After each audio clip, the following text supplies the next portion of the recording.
Andrew, what made you decide to do the contract now instead of waiting, getting another year or so under your belt? Yeah, when the staff came to me about getting something done, my team and I, we were eager to get something done just for security.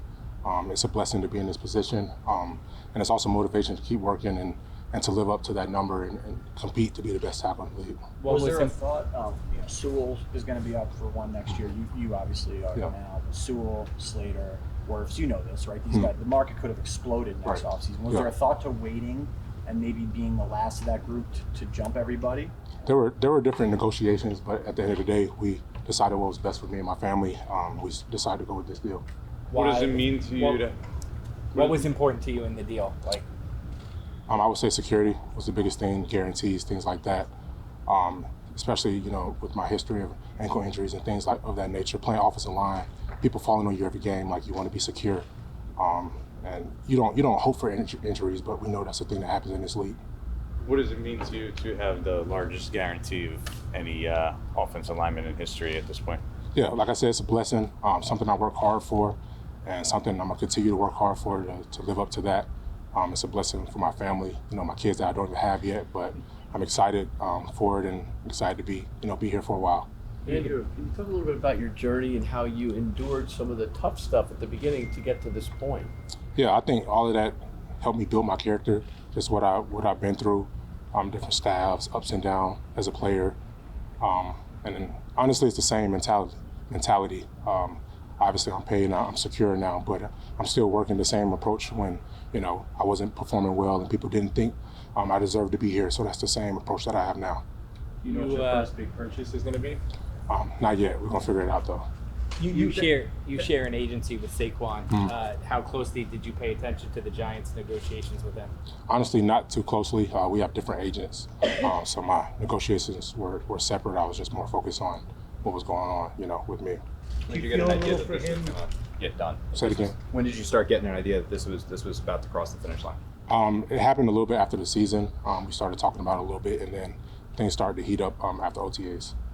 Obviously, the Giants have given a bunch of guys really big contracts this offseason. They couldn't get one done with Saquon, and it looks like the fact that he plays running back might be a reason why. Yeah. Do you feel a little for him that not only that he didn't get his big deal, but there might not be anything he actually can do? Yeah, honestly, that's something I can't really control. My job is just to, play left tackle and do my best to open holes and let him make plays. I'm glad he's back, and hopefully, he helps us out this year. How much do you see yourself or see a lot of what you went through with Evan Neal and what he went through in year one? How much can you kind of help bridge that gap so you get to where you are now? Yeah, definitely. I was in that same spot, being drafted high in New York, playing offensive tackle is not an easy thing to do as a rookie, but I'm always in his ear. Anything I can do to help him, we bounce ideas off of each other, talking about different techniques, talking about rushers, and I think he's going to be a good player for us. That's a large chunk of someone's career, the years you have. Obviously, the money is the money, but was there something about this organization that had in your head, I want to be here? Because if you didn't like the direction, you could not want to be here. Yeah, we have, I think, a good core group of guys, especially the younger guys. I love the staff. This is the most, I said it last year in a few interviews, it's the most fun I've had playing football in a long time. So I'm excited to be a part of this organization, and hopefully, we can do some special things. And with some of that blocks for Saquon, do you think the position of running back is being devalued? I think that's something that I don't really have a lot to say over, but I do think he's a great player. Obviously, he's explosive. And like I said, I don't control that. I hope the best for him in his situation, but all I can do is just focus on being the best teammate I can for him. Andrew, from a team standpoint, how good is it to see everybody's pretty much locked up? I think it's good. We have, like I said, a good young group of guys. A lot of guys are leaders on our team, captains, and I think that's good for the movement of where we're trying to go. We got the news when most of us were driving here. How did your teammates find out? Did you tell them? Was there any kind of announcement? Was there a big celebration from guys in the locker room? Some of the guys I saw when I came on this morning with the fresh suit on, they kind of got the deal already, especially some of my teammates, O-lineman, Corey, and Tyree. And that's the thing about our team, especially the O-line group. It's a family. Some of the guys were more happy than I was, and that's just the brotherhood that we have and why I love playing for this team. What's the how do you guys push forward? So last year you guys obviously made the playoffs. Yeah. Now it's you starting over. Kind of what's the goal for year two? Yeah, first it's a clean slate. Obviously, we made some progress last year, but that's over with. I think from an offensive line standpoint, protecting DJ is the number one thing right now. Being secure and open up holes for our Saquon, whoever else is running the football, and as a team, I think the division is a big thing that we focus on this year. We didn't do well in that last year, so winning some more of those games. How much pressure do you feel to live up to those numbers like you were talking about earlier? Yeah, like I said, it's the same approach, honestly, from when I was a rookie and I wasn't playing well and people saying I shouldn't have been here and stuff like that. It's the same approach. Like, I want to prove myself right, almost kind of deal. So I'm just going to continue to work, not let the outside things affect how I prepare, and hopefully that turns out a good result. Do you sense that from Daniel too? I mean, he got his deal. Do you sense that same, I want to prove myself that I can live up to this from him? Yeah, DJ is like one of the hardest working guys in the building. I don't think, whatever his contract was, I don't think that would have changed of how he approaches every day, and I think that's what makes him a good quarterback and a chance for him to be a really great quarterback. How much did knowing he's going to be here for a while make you want to be here for a while? Yeah, definitely. We've been through some tough times together, and just to see him grow into the player he is and knowing the potential that he has, I definitely want to be a part of that.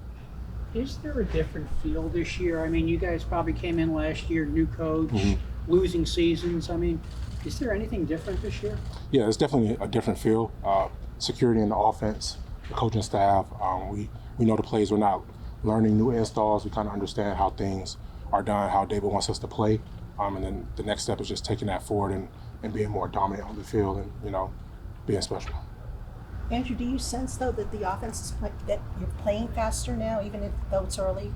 Definitely. But it's honestly a challenge because even though we've learned a lot of the install and stuff like that, Kafka and Abel, they do a great job of creating new plays, different motions, different things, eye candy for the defense, just trying to, get the guys the ball in space to make plays. So that's exciting for us, and it keeps us on our toes. You guys had success last season. You made a playoffs. You won a game. Yeah. We saw that there was a little bit of a gap there between you and the Philadelphia Eagles. How do you guys bridge that gap this season and starting right now? Yeah, I think that starts up front, honestly.